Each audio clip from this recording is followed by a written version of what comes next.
आज घरीच करायची होती चिकन बिर्याणी, तर म्हटलं चला रेसिपी तुमच्याबरोबर पण शेअर करूया.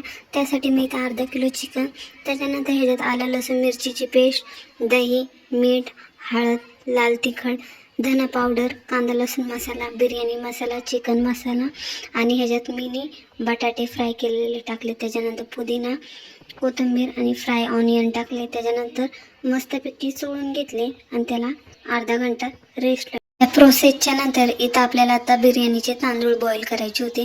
त्यासाठी मी ते एक पातेल्यात पाणी घेतलेलं होतं. त्याच्यात तेल, चवीनुसार मीठ आणि खडे मसाले आणि त्याच्यानंतर लिंबूचे काही स्लाईस. त्याच्यानंतर त्याला मी गरम पाण्याला झाकून ठेवलं. त्याच्यानंतर चांगली उकळी आली आणि तासभर भिजलेले तांदूळसुद्धा त्यात टाकले. त्याच्यानंतर 85 ते 80% आपल्याला तांदूळ शिजून घ्यायचे. त्याच्यानंतर तांदूळचं शिजलेले होते. त्याच्यानंतर ते मस्तपैकी मी गाळून घेतले. त्याच्यानंतर आपल्याला लावायचे दोन.